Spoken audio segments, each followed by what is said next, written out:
Hi guys, this is Lauren with Lauren Watkins Art, and welcome back. Today I just wanted to have a little art chat with you and paint the cover of my sketchbook. I'm just painting the cover of my sketchbook using acrylic paint, and I'm just covering the pages of the sketchbook with an oversized piece of paper to protect the pages so they didn't get any unwanted paint on them. I'm using a mixture of tape for this. That way I didn't rip the cover with my normal Scotch tape. So today I just wanted to kind of talk about goal setting and the goals we set for ourselves. And we're in the second month of the year. It's currently February, and it's about that time of year where everyone starts falling off of the proverbial bandwagon of their New Year's resolutions. Sets in, challenges come up, and it gets harder and harder to stick to our goals, and we tend to kind of lose focus, or things come up that make us have to stop for a period of time. But one of the most important things I have learned is that it's not so much about goal setting and how consistently we do it. The most important thing is getting back at it when things come up and cause us to stop working towards those goals. So I set quite a few goals at the beginning of this year. I love setting goals and working towards them. I take my New Year's, I don't know if it's resolutions, but my goals for the year pretty seriously.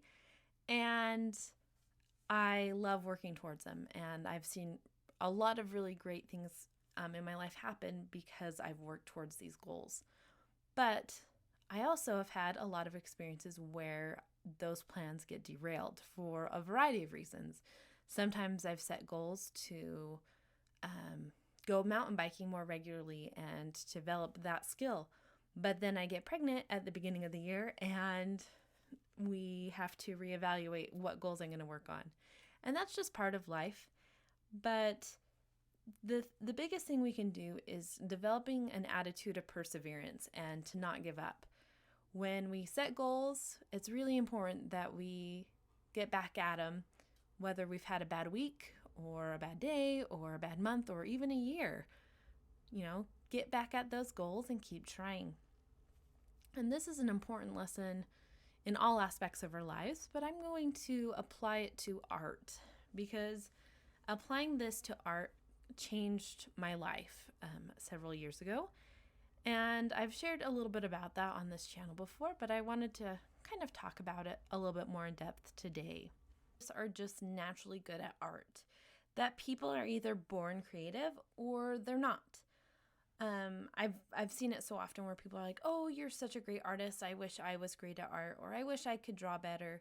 But they don't ever associate it with the fact that they could practice and get better. They just assume that you're either born that way or you're not. And I found that that's really far from the truth. Every successful artist has dedicated many, many hours to get where they are. And a portrait artist isn't born with the skill of drawing facial anatomy correctly. That came from practice. And it's so easy to get discouraged with art because you're not at the skill level you want to be. And so you get frustrated with it, and then you stop doing it because you're frustrated and you're not good enough, or in your mind you're not good enough. And then you get the creative urge again and you come back to it all excited and you go to do it and you get frustrated again because your skills have regressed even more because you haven't been using them. And then you're discouraged because you lost what skill you had, or you think you lost it. And so then you avoid it again. And people get stuck in this cycle a lot. I got stuck in this cycle quite a bit after high school. I painted very regularly and drew very regularly from the time I was just a little toddler, sneaking into the art supplies to create more art, all the way up through high school. And then in high school, I started to get discouraged, feeling like I wasn't good enough. I wanted friends who were into art as well. And that left me feeling like I wasn't a good enough artist, that I would never succeed. I heard the stereotype of, artists are starving, they'll never succeed in life, all those types of things. And that kind of left me feeling, one, that I wouldn't be good enough to survive. If I have friends that are better artists than me, how would I survive as an artist? And, I didn't want to be a starving artist. I wanted to be able to provide for myself. So it made me feel like I shouldn't pursue it or do art regularly, of my immaturity at the time, because I was always raised with the thought of, anything you want in life, you have to practice. My mom was a pianist, and I remember falling asleep to her practicing the piano every night after we went to bed so that she could improve and stay up on her skill. But it's funny because I applied it to other aspects of my life, but I never applied that concept of consistent practice to my art, and that if I wanted to get better at art, I needed to practice. And so what ended up happening was that I gradually just stopped doing art. I graduated from high school and I did a few projects right after, and then I started prioritizing other things in my life, which is all right. And I got married and I was going to school full time and working and, just trying to survive. And then I became a mom. And what ended up happening is I would get the urge to do art and I would try to draw or paint or something. And then I would get discouraged doing it because I felt like I had regressed or I had lost the skill that I once had. And so I would do it for a little bit, get frustrated, and then put it away and not touch it again for another year. And then I'd pull it out when I got creative again, and then get more frustrated because I'd regressed even more, which happens with no matter what skill you have. If you're not using it, you're going to regress to some degree. It's not lost, it's just you're rusty at it. And eventually, I didn't do it for almost 7 years, and I came back to it at a point when I was struggling. I had 3 kids less than 3 years apart. My husband was in medical school and life was busy. And I wasn't taking any time for myself to nurture me as an individual. And then the new year came and I was trying to figure out how I was going to do all this. I was struggling with anxiety and depression, and we were about to enter a really hard year of medical school, and my husband was going to be gone a lot during that time, and I was trying to figure out how I was going to survive with our kids. And as I was thinking about this, I really felt strongly that I needed to get back in art, and I needed to make it a more consistent part of my life. Every day for 30 days, and it could be 15 minutes, it could be 10 hours. It didn't matter how long I spent at it, but I needed to set some time every day to do that. And so it started off with me just painting or drawing in my sketchbook every day for 30 days. And I would start off for like 15 minutes, and eventually it became several hours. I'd wake up before my kids to work on it, and then when they did nap time, I would work on it, and when they'd go to bed, I would work on it, because I became so engrossed, and it was feeding a malnourished part of me, that creative side of who I was. And it was just such a joy to be doing it again.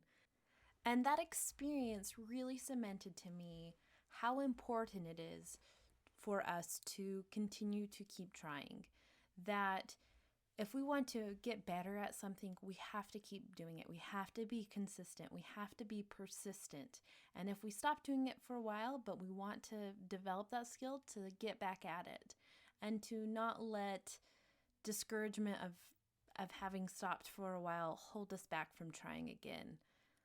And to not let fear of failure or perceived failure keep you from trying, because the biggest part of art is practicing, and we make mistakes when we practice. It's all a learning opportunity. And so take the time to practice, and it's not just practicing drawing, it's also practicing using a new medium or learning a specific skill within art. Whether you want to learn how to draw hands better, then practice drawing hands. If you want to learn how to control your watercolors and use them better, then you need to practice using your watercolors.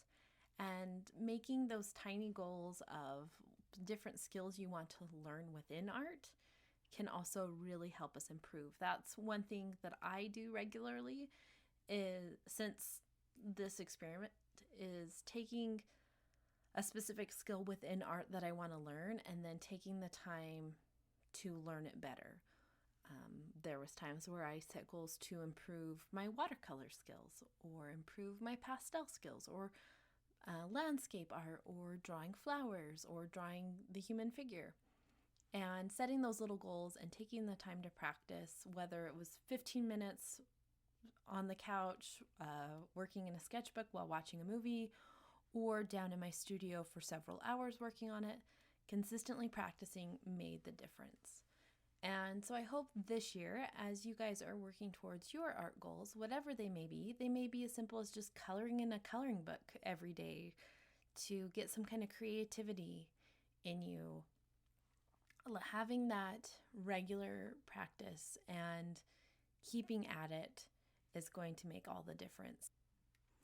And setting goals and trying to change aspects of who we are and improve them, whether it be a skill, developing a skill that we don't have, or breaking a habit that we don't like about ourselves, that we have, or developing a new habit, can be scary and intimidating, and it takes courage to make those changes because it puts us outside of our comfort zone. And so I think that's why I wrote this quote on the top of my sketchbook, that creativity takes courage, because creativity and art and developing new skills in it takes courage, because we're putting in a lot of time and effort to try and improve something, and there's going to be a lot of mistakes along the way. And the best thing we can do is to keep trying.